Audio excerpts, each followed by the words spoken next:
Hello student, today we will study about class 7 science subject lesson number 11 cell structure and microorganisms। इस lesson में हम cell के structure and micro organism में पढ़ने वाले हैं, स्टडी करने वाले हैं। So let's start. Let's recall में यहाँ पे आपको सम क्वेश्चन दिए हुए हैं। What is the name of minute components of which the body of living organism is made. Means जो लिविंग ऑर्गेनिज्म की बॉडी होती है वो कौन से माइन्यूट कंपोनेंट से बनी हुई होती है, उसका नाम क्या है। So answer is cell. So जितने भी लिविंग ऑर्गेनिजम्स होते हैं उनकी बॉडी जो है वो सेल से बनी होती हैं। Is the number of this smallest unit the same in the bodies of all living organisms. क्या जितने भी लिविंग ऑर्गेनिजम्स होते हैं, ऑल लिविंग ऑर्गेनिज्म की जो बॉडी होती है उसमें number of smallest unit means cell जो है वो सेम होते हैं। So answer is no, because all living organism different होते हैं तो उनमें नंबर ऑफ सेल भी डिफरेंट होंगे। Cell, we have learn that cellular organization is the primary characteristic of all living organisms. Means जितने भी लिविंग ऑर्गेनिजम्स होते हैं उनकी जो फर्स्ट कैरेक्टरिस्टिक होती है वो है cellular organization. So cellular organization means cell present in the living organism is called as cellular organization. जितने भी लिविंग ऑर्गेनिजम्स होते हैं उसमें सेल प्रेजेंट होता ही है। सो ये फर्स्ट कैरेक्टरिस्टिक है लिविंग ऑर्गेनिज्म का। And that the cell is a fundamental structural and functional unit of living organisms. And cell जो होता है वो लिविंग ऑर्गेनिजम्स के अंदर उसका कोई ना कोई स्ट्रक्चर और फंक्शन भी होता है। This is also the definition of a cell. Complete the flow chart. यहाँ पे आपको फ्लो चार्ट कंप्लीट करने हैं। वर्ड्स, जो वर्ड्स है वो किससे फॉर्म होता है, many letters form words, many words form sentence and many sentence form paragraph.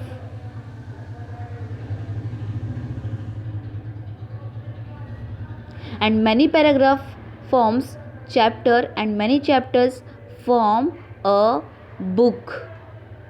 So इस तरीके से बुक का structural organizations flow chart complete होता है। Similarly there are organization level in the living organism too. इसी तरीके से लिविंग ऑर्गेनिज्म में भी ऑर्गेनाइजेशन लेवल होते हैं। Cell, tissues, organ system and organisms. Living organism में भी इस तरीके से ऑर्गेनाइजेशन लेवल्स होते हैं। मैनी सेल से फॉर्म होता है टिश्यू एंड मैनी टिश्यू से फॉर्म होते हैं ऑर्गन्स एंड मैनी ऑर्गन से फॉर्म होंगे organ system and many organ system से फॉर्म होगा एक होल बॉडी। सो ये है organization level of living organisms. Cell form the basis of structure and function of all living organisms. All living organism के अंदर जो cell होती है उन सेल की स्ट्रक्चर एंड फंक्शन होती है। It is the only with the help of this cells that living organism carry out all their different life processes. जितने भी लिविंग ऑर्गेनिजम्स होते हैं वो अपनी लाइफ प्रोसेस को कैरी आउट करने के लिए सेल की हेल्प लेते हैं। So what is life process of living organisms? They are respiration, excretion, digestion, reproductions. This are the all life processes of living organisms. So they carry with the help of the cells. Use your brain power. यहाँ पे question पूछे हैं, where do the life process of unicellular organism take place. So living organism जो होते हैं वो single cell भी होते हैं, सिंगल सेल ऑर्गेनिज्म भी होते हैं एंड मल्टी सेलुलर ऑर्गेनिज्म भी होते हैं। तो जो सिंगल सेल ऑर्गेनिज्म होते हैं मीन्स यूनिसेलुलर ऑर्गेनिजम्स, इनका जो लाइफ प्रोसेस होता है वो उस सेल के अंदर ही होता है जो सेल ऑर्गेनल्स करते हैं। सेल ऑर्गेनल्स के बारे में हम आगे पढ़ने वाले हैं कि सेल ऑर्गेनल्स क्या होते हैं। अभी के लिए फ़िलहाल इतना कि यूनिसेलुलर ऑर्गेनिज्म जो है वो अपनी लाइफ प्रोसेस सेल ऑर्गेनल की हेल्प से करता है। Great scientist in 1665 the scientist Robert Hooke observe a thin section of cork under a microscope. Robert Hooke scientist ने 1665 में कॉर्क के सेक्शन को माइक्रोस्कोप के अंडर ऑब्जर्व किया था। In this section he saw a hexagonal compartment like those of a beehive. इस section को, cork section को माइक्रोस्कोप के अंदर जब इन्होंने देखा तो उसका स्ट्रक्चर हेक्सागोनल जैसा दिखाई दे रहा था, जो बीहाइव की तरह था। ही नेम्ड दोज कंपार्टमेंट सेल्स, और उन्होंने उस कंपार्टमेंट का नाम सेल रखा, जो लैटिन वर्ड था सेला, और उसका मीनिंग है cell, small room. In 1838, the two scientists M.J. Sheridan and Theodore Shevon formulated a theory about cellular structure. M.J. Sheridan and Theodore Shevon, ये दोनों साइंटिस्ट ने 1838 में सेलुलर स्ट्रक्चर से एक थ्योरी उन्होंने स्टेटेड की, वो है all the living organisms are made up of this cells and the cell is fundamental component of living organisms. ये दोनों साइंटिस्ट ने 1838 में एक थ्योरी, दो थ्योरी जो है वो प्रूफ की। First one is living organism जितने भी होते हैं वो सेल से बने होते हैं, और सेल जो होता है वो इम्पॉर्टेंट कंपोनेंट होता है लिविंग ऑर्गेनिज्म का। In 1835 Rudolf Virchow stated that all cells are form from pre existing cell, and 1885 में रुडोल्फ वर्चो जो साइंटिस्ट हैं उन्होंने ये प्रूफ किया जो न्यू सेल फॉर्म होते हैं वो ओल्ड सेल से ही फॉर्म होते हैं, मीन्स प्री एग्जिस्टिंग सेल से ही न्यू सेल फॉर्म होता है, न्यू सेल फॉर्म होता है।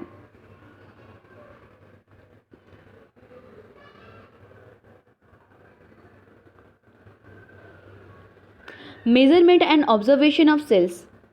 इन 1673 Anton van Leeuwenhoek assembled various lenses to construct a microscope. Scientist Anton van Leeuwenhoek ने 1673 में अलग अलग लेंसेज का उपयोग करके, यूज़ करके उन्होंने एक माइक्रोस्कोप कंस्ट्रक्ट किया, एक माइक्रोस्कोप बनाया। He was the first to observe live bacterial and protozoa cell under the microscope. ये एक पहले इंसान थे, पहले व्यक्ति थे जिन्होंने सेल को माइक्रोस्कोप के अंदर देखा था, प्रोटोजोआ की सेल को लाइव देखा था माइक्रोस्कोप के अंदर। Cell are extremely minute in size. जब इन्होंने माइक्रोस्कोप के अंदर उस सेल को देखा तब पता चला कि जो सेल की साइज होती है वो काफ़ी छोटी होती है। We can not see cell with naked eye, means हम विदाउट माइक्रोस्कोप का यूज़ किए हम सेल को हम नहीं देख सकते। Micrometre and nanometre are the units use for measuring their size. और जो सेल होती है, सेल की साइज़ को मेज़र करने के लिए 2 यूनिट्स यूज़ होता है, that is micrometre and nanometre. The compound microscope is use for the observing cell. Cell को ऑब्जर्व करने के लिए हमें कंपाउंड माइक्रोस्कोप का यूज़ करना होगा। वैसे माइक्रोस्कोप जो होते हैं वो 2 टाइप्स के होते हैं, compound microscope and electron microscope भी होते हैं, एंड सिंपल माइक्रोस्कोप भी होते हैं। 3 types of microscope, simple, compound and electron microscope. So जो सेल है हम उसे कंपाउंड माइक्रोस्कोप में ऑब्जर्व कर सकते हैं। An object on a glass slide magnified many times by the lenses of this microscope. हम जो ऑब्जेक्ट हैं, जिस ऑब्जेक्ट को हमें ऑब्जर्व करना है, उसके सेल को ऑब्जर्व करना है, तो हम उसे ग्लास स्लाइड पे रख के लेंसेज को मैनी टाइम्स मैग्नीफाई करके उस माइक्रोस्कोप के अंदर देख सकते हैं। 1 centimetre is equal to 10 millimetre and 1 millimetre is equal to 1000 micrometre and 1 micrometre means micron, 1 micron is equal to 1000 nanometre. Let's try this. यहाँ पे आपको एक्टिविटी करके बताना है। Take a piece segment of onion and carefully separate the thin section thin skin from its concave surface with the help of the forceps. हमें onion के segment को, onion के पीसेस को केयरफुली सेपरेट करके forceps की help से separate करके निकालना है कॉनकेव सरफेस से। Place the membrane on glass slide and put a drop of water on it. और उस मेम्ब्रेन को लेने के बाद हमें उसे ग्लास स्लाइड पर रख के उसमें वाटर की कुछ ड्रॉप ऐड करनी है। Take care that the membrane does not get folded while placing on the slide. आपको ये ध्यान रखना है ग्लास स्लाइड पर रखते समय कि वो फोल्ड ना हो। Put a drop of dilute solution of iodine or ocean over it and observe under the 10x objective of compound microscope। Then आपको dilute solution, आयोडीन का dilute solution जो है वो ड्रॉप वाइज जो है उसमें 2-3 ड्रॉप्स ऐड करने हैं। देन आप उसे कंपाउंड माइक्रोस्कोप में 10x ऑब्जेक्टिव 10x मैग्नीफाई करके आप उसे ऑब्जर्व कर सकते हैं। मीन्स 10 गुना आप जूम करके कंपाउंड माइक्रोस्कोप के अंदर उस के सेल को देख सकते हैं। Don't forget to put a cover slip over the onion skin on the slide before placing it under the microscope. और माइक्रोस्कोप की में देखने से पहले आपको उस ग्लास स्लाइड के ऊपर कवर स्लिप रखना नहीं भूलना है। कवर स्लिप रखने से आप उस सेल को और भी क्लियरली देख सकते हैं। In the same way observe the cell from the various parts of plant like leaves, bark, root, tips etcetera. इसी तरीके से आप अलग अलग सेल भी देख सकते हो प्लांट के अलग अलग पार्ट्स को लेकर, जैसे leaves, bark, root, tips etcetera. Do you remember that last year you had observe the amoeba and paramecium that are found in water.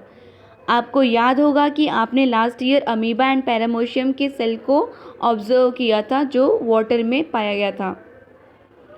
Can you tell are the cells that are observe all alike. क्या आपने देखा जो सारे cell होते हैं object के अंदर, जो अलग अलग ऑब्जेक्ट के अंदर जो सेल होते हैं वो सेम होते हैं, नंबर ऑफ सेल सेम होते हैं? Answer is no. What is their structures.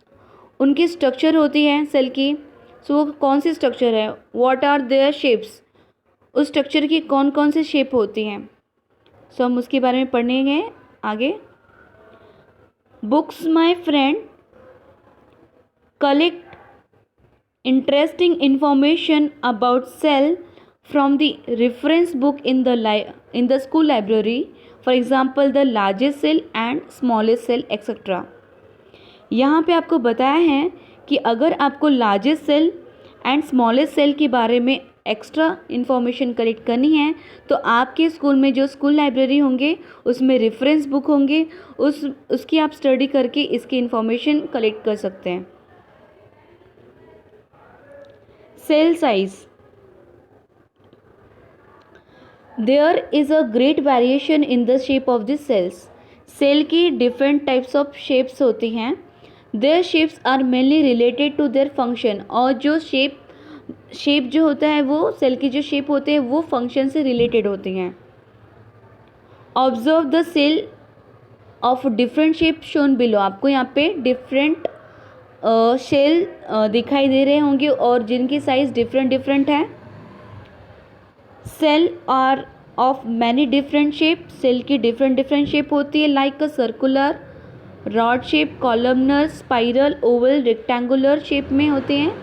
यहाँ पे देखो सर्कुलर शेप, रॉड शेप में भी कुछ होती हैं, एंड कॉलमनर शेप, यहाँ पे देखो कॉलमनर टाइप में दिखाई दे रहा होगा, and spiral shape, spiral means this spiral shape, and rectangular, कुछ रेक्टेंगुलर शेप में भी होते हैं सेल।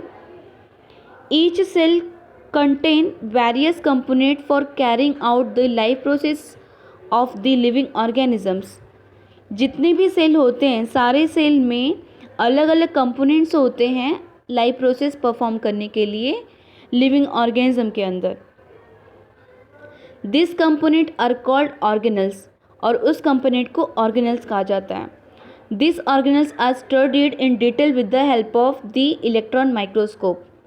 और उस कंपोनेंट उस ऑर्गेनल्स की स्टडी करने के लिए हमें इलेक्ट्रॉन माइक्रोस्कोप में ऑब्जर्व करके हम उसके बारे में और डिटेल में स्टडी कर सकते हैं। Up to the 2 × 10⁹ 2 billion times their actual size.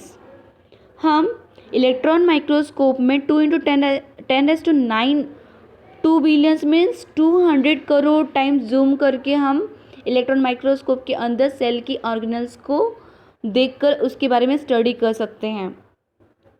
There are 2 main types of this cells, they are animal cell and plant cell. Cell जो होती है वो 2 टाइप्स की होती है, एक animal and second one is plant cell. This cell consist of various types of membrane bound cell organelles. और ये जो सेल होती है उसमें मेम्ब्रेन बाउंड सेल ऑर्गेनल्स होती हैं। Plant cell have a definite shape due to the presence of the cell wall. और जो प्लांट सेल होता है उसका एक डेफिनाइट शेप होता है क्योंकि सेल वॉल की वजह से, सेल वॉल की प्रेजेंस की वजह से प्लांट सेल का एक डेफिनाइट शेप होता है। बिसाइड अनलाइक एनिमल सेल, जबकि एनिमल सेल में सेल वॉल प्रेजेंट नहीं होता है, इसलिए उसका डेफिनाइट शेप नहीं होता है। Plant cell contain single large vacuole, all this cells are known as eukaryotic cell. Plant cells में लार्ज वैक्यूल्स होते हैं, जबकि एनिमल सेल में स्मॉल वैक्यूल्स होते हैं। ये जो सारे सेल हैं प्लांट एंड एनिमल सेल, ये यूकैरियोटिक टाइप ऑफ सेल हैं। मीन्स यूकैरियोटिक सेल मीन्स जिसमें न्यूक्लियस प्रेजेंट होता है, that type of cell is called as eukaryotic cell. And जिसमें न्यूक्लियस प्रेजेंट नहीं होता है, न्यूक्लियस एब्सेंट होता है, that is called as prokaryotic cell. So आप इस plant cell and animal cell की स्ट्रक्चर देख सकते हैं। प्लांट सेल में आउटर कवरिंग जो पार्ट होता है वो सेल वॉल होता है एंड क्लोरोप्लास्ट भी होते हैं। प्लांट सेल में क्लोरोप्लास्ट होता है, सेल वॉल होता है जो एनिमल सेल में नहीं होता है। साइटोप्लाज्म जो लिक्विड टाइप में होता है सेल के अंदर प्रेजेंट होते हैं। फ्री राइबोसोम्स होते हैं, दोनों में लाइसोसोम्स होता है। Cell membrane, Golgi body, nucleus, endoplasmic reticulum, vacuoles, mitochondria, ये सारे सेल ऑर्गेनल्स जो हैं सेल में प्रेजेंट होते हैं।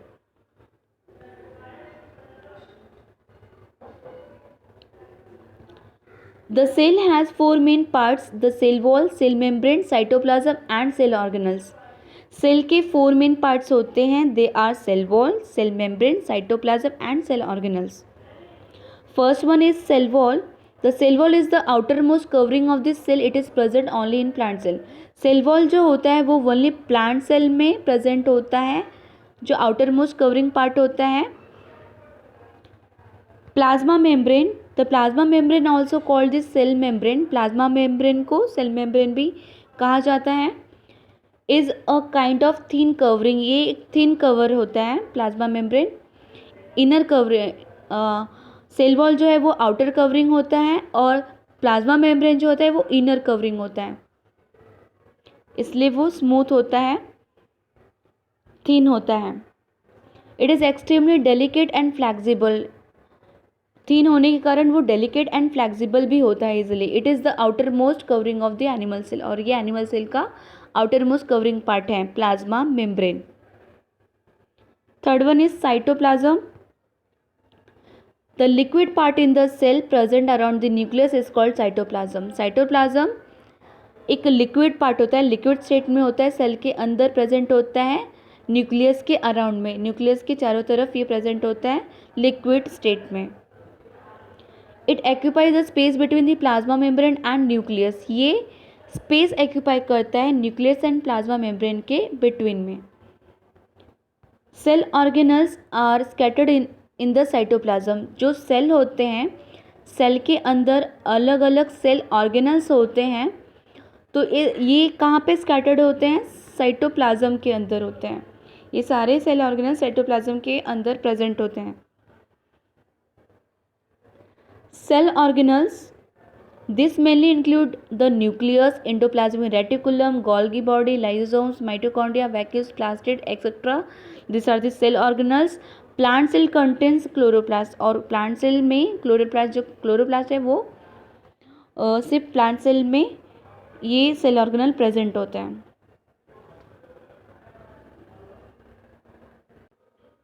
Which are the common components of plant and animal cell?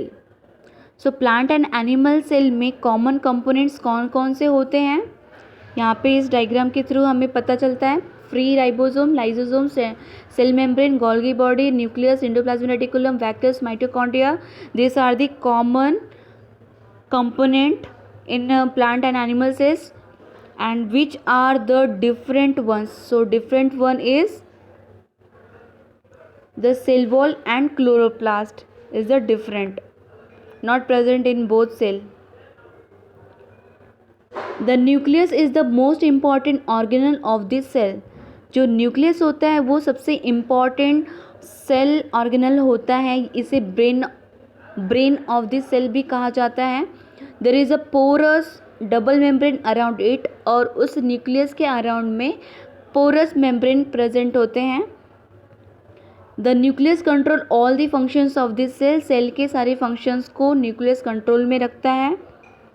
The endoplasmic reticulum is a sprawling net like organelle.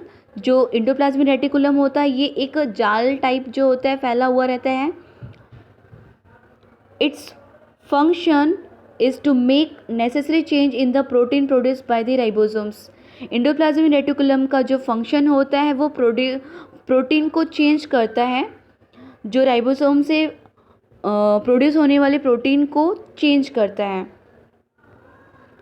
And send them to the Golgi body, और change करने के बाद उसे गोल्गी बॉडी के पास भेजता है. Golgi body are the made up of the several flat sacs, और जो गोल्गी बॉडी होती है वो फ्लैट सेक्स से बनी होती है. Their function is the proper distribution of protein. And Golgi body का जो फंक्शन होता है वो प्रोटीन को डिस्ट्रीब्यूट करता है. Mitochondria and plastid are organelles with double outer covering. जो mitochondria and plastid cell organelle जो सेल के अंदर होते हैं उसमें डबल कवरिंग होता है, डबल आउटर कवरिंग होता है.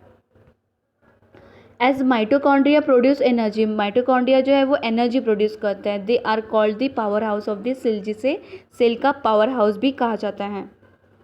The chloroplast in plant cell carry out the function of photosynthesis. और प्लांट सेल में जो क्लोरोप्लास्ट ऑर्गेनल्स होते हैं वो फोटोसिंथेसिस का फंक्शन परफॉर्म करते हैं. Vacuoles help to through out waste product of this cell. और वैक्यूल्स का काम है जितने भी वेस्ट प्रोडक्ट होते हैं सेल के अंदर उनको बाहर निकालना. Vacuoles in animal cells are small where there is only one large vacuole in plant cell. जो एनिमल सेल में वैक्यूल की साइज स्मॉल होती है और प्लांट सेल में वैक्यूल की साइज लार्ज होती है. Use your brain power. यहाँ पे क्वेश्चन पूछे गए हैं. How do the cell acquire definite shape. Cell को अपना एक डेफिनेट शेप किसकी वजह से मिलता है, तो सेल वॉल की वजह से. उसका आउटर जो कवरिंग होता है सेल वॉल की वजह से उसको एक डेफिनेट शेप एक्वायर होती है. Second, how are cell protected. जो सेल होते हैं वो किससे प्रोटेक्टेड होते हैं, तो सेल वॉल की वजह से प्रोटेक्टेड होती हैं cell. Third one, what are the needs of cell. Cell को क्या क्या चाहिए होता है. सेल को एनर्जी चाहिए होता है. सेल जो है वो केमिकल ट्रांसपोर्ट करता है एक ऑर्गेनल से दूसरे ऑर्गेनल्स को, और सेल मेटाबॉलिज्म जो है परफॉर्म करता है. सो ये सारी जो सेल को ज़रूरत है ये सारी चीज़ें. सो नेक्स्ट लेक्चर में हम माइक्रो ऑर्गेनिज्म के बारे में देखेंगे. आज के लेक्चर में बस इतना ही. उम्मीद है आप लोगों को ये वीडियो समझ में आया होगा. इस लेक्चर जो cell structure and microorganism है आपको अच्छे से समझ में आएगा. नेक्स्ट लेक्चर में हम माइक्रो ऑर्गेनिजम्स के बारे में स्टडी करेंगे. So thank you for watching my video.